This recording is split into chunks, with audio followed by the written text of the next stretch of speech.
आता आई छान बोलते.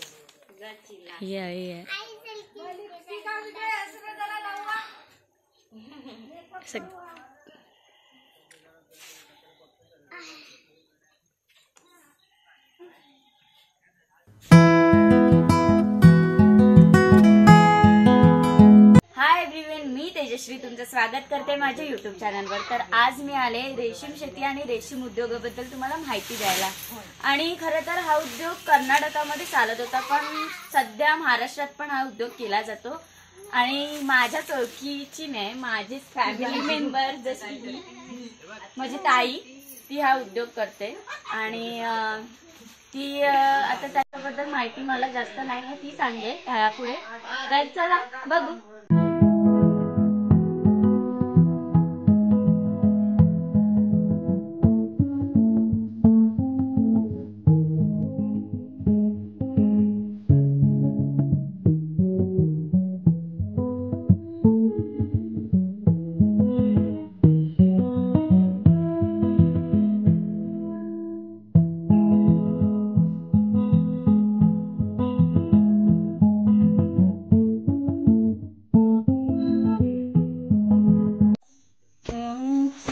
झाली आम्ही करतोय, मी आणि माझे मिस्टर भोगन.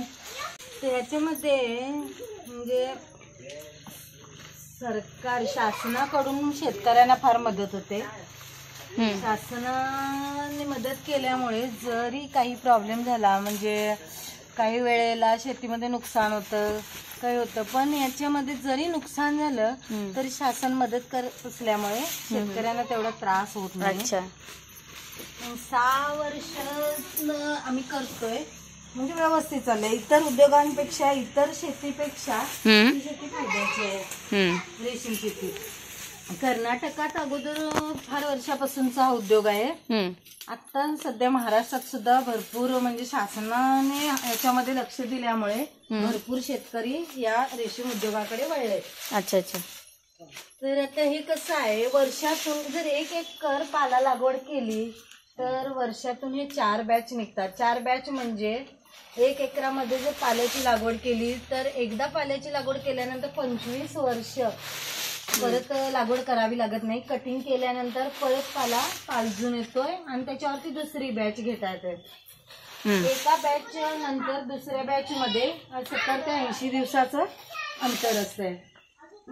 बॅच घेतल्यानंतर 1 महिन्यामध्ये, म्हणजे घेतल्या अंडी आणल्यापासून ते 1 महिन्यात ही अळी, म्हणजे 30 दिवसामध्ये अळी तयार होऊन त्याच्यामध्ये कोशात रूपांतर होत आहे अळीचं. पहिल्यांदा एक छोट्या लहान पाकिटमध्ये 50 अंडी पुंजाचं एक पाकिट असतंय. अशा प्रकारे शासनाने ती सोय केलेली आहे. त्या भागामध्ये शासनाकडून अंडी पुरवठा केला जातो सबसिडी स्वरूपात. म्हणजे आपण भरलेले पैसे असतात शेतकऱ्यांनी अंड्यांसाठी, त्यातले सुद्धा निम्मे सबसिडीच्या स्वरूपात शेतकऱ्यांना परत मिळतात. अंडी घेतल्यानंतर 2 दिवसामध्ये अळी बाहेर येते. पहिल्यांदा अळी बाहेर आल्यानंतर फार लहान असते ती, त्या अळीला थोडा पाला, म्हणजे एक अर्धा किलो, पाव किलो पाला लहान चिरून घालावा लागतो. अशा प्रकारे 2-3 दिवस पाला घातल्यानंतर 3-3.5 दिवस पहिला मोल्ट बसतो. मोल्ट म्हणजे ही अळी काट टाकते. काट टाकल्यानंतर, काट टाकण्यासाठी ती 18 तास कंटिन्यू बसून राहते, पाला खात नाही, काय नाही. 18 तासानंतर ती पुन्हा उठते आणि परत पाला खायला सुरुवात करते. असे परत ती 2 ते 2.5 दिवस पाला खाते, परत ती मोल्टवरती, म्हणजे आणि काट टाकायला बसते. मग तो दुसरा मोल्ट, त्याला बाल अळी संगोपन म्हणतात. अशा प्रकारे 2 मोल्ट पास झाल्यानंतर ते प्रौढ अळीमध्ये रूपांतर होत आहे रेशीम अळीचं. प्रौढ अळी संगोपनामध्ये ती 3री अवस्था असते. 3ऱ्या अवस्थेमध्ये ही अळी 4 दिवस, 3.5 ते 4 दिवस पाला खाते आणि परत कात अवस्थेमध्ये, म्हणजे मोल्टवरती जाते. तो मोल्ट 24 तासाचा असतो, म्हणजे ती 24 तास अळी पाला खात नाही. त्यानंतर ती परत उठते 24 तासानंतर आणि परत पाला खायला सुरुवात करते. अशा प्रकारे परत त्यानंतर ती 4.5 ते 5 दिवस पाला खाते आणि परत हा शेवटचा मोल्ट असतो. 4.5 ते 5 दिवस पाला खाऊन परत ती काट टाकायला बसते. 36 ते 42 तास ती काट टाकण्यासाठी बसते अळी. पाला अजिबात खात नाही. आणि त्यानंतर ती उठल्यानंतर जी पाला खायला सुरुवात करते ती शेवटची अवस्था असते, 5वी अवस्था जी आत्ता आहे. 5वी अवस्था. त्या 5व्या अवस्थेमध्ये ही अळी खादाड अळी होते. रेशीम अळी खादाड अळी होते. ह्यांच्यासाठी पाला हाच फक्त तुतीचा पाला. त्याच्यासाठी 1 एकरामध्ये तुतीची लागवड केलेली आहे. हा तुतीचा पाला ती कंटिन्यू 6 ते 7 दिवस खाते. आज 6वा दिवस आहे अळीचा, त्यामुळे ती उद्या कोशावरती जाईल अळी. 6 ते 7 दिवस पाला खाते आणि नंतर स्वतःच्या तोंडातून ती दोरा सोडायला सुरुवात करते. अळीचा रंग पिवळसर मोसंबी कलरचा होतो, म्हणजे मोसंबीच्या फोडीसारखी दिसते.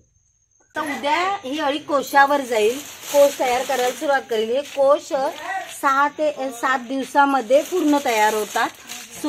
सुकलेले कोश मार्केटमध्ये घेऊन जायला लागतं. पूर्वी कर्नाटकमध्ये फक्त बेंगलोर हे देशातील मेन मुख्य मार्केट आहे, बेंगलोर. पण आता शेतकऱ्यांच्या प्रयत्नातून आणि महाराष्ट्राच्या शासनाच्या प्रयत्नातून महाराष्ट्रामध्ये 2 शेतकऱ्यांसाठी रेशीम कोशाचे मार्केट तयार झालेलं आहे आणि ते जयसिंगपूर आणि जालना येथे आहे. आणि त्यामुळे आता मराठवाड्यातील जालना, लातूर, उस्मानाबाद, बीड येथील शेतकरी सुद्धा या शेतीकडे वळलेले आहेत आणि त्यांचा आर्थिक फायदा चांगल्या प्रकारे होत आहे. तसंच आता इथे कोल्हापूर भाग, सांगली, कोल्हापूर या भागात कर्नाटकात जे जावं लागत होतं ते आता जावं लागत नाही आणि चांगला रेट आपला महाराष्ट्र शासनाचा मिळत आहे. त्यामुळे येथील शेतकरी आता खुश आहे, आनंदी आहे. पहिला खाऊन दे. हे काय असं, हे काय असं लावलं? Okay, sorry. ती उजी माशीचा त्रास होतो का नाही ना, ते उजी माशीसाठी हे सापळे लावलेले आहेत. उजी माशी. अच्छा. मग ती काय करते? उजी माशी या अळीवरती हल्ला करते आणि अळीच्या म्हणजे मानेवरती बसून ती त्याच्या शरीरामध्ये अंडी सोडते. अच्छा. त्या अळीच्या शरीरात ह्या उजी माशीची अळी तयार होते, पिपा, आणि तो किडा मरतो आणि त्याच्यातून त्या माशीचा पिपा परत बाहेर येतो आणि अशा प्रकारे त्याचं जीवनचक्र चालू होते आणि ह्या रेशीम अळीला त्याच्यापासून नुकसान होते. बरोबर. ओके, तर ह्याच्यामुळे तर उजी माशीमुळे नुकसान होतं म्हणून हे लावलंय. जसं की रॅट पॅड असतं तसंच हा पॅड आहे. मग ती माशी याला चिपकते आणि मरते. या प्रकारे ताईने तुतीची लागवड केली आहे. हाच तुतीचा पाला रेशीम किड्यांना खायला देतात.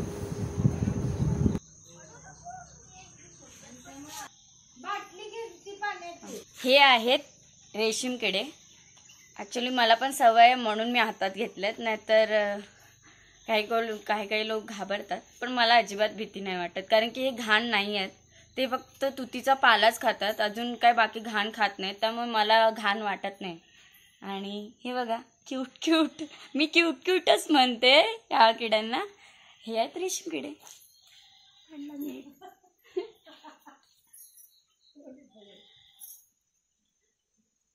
चला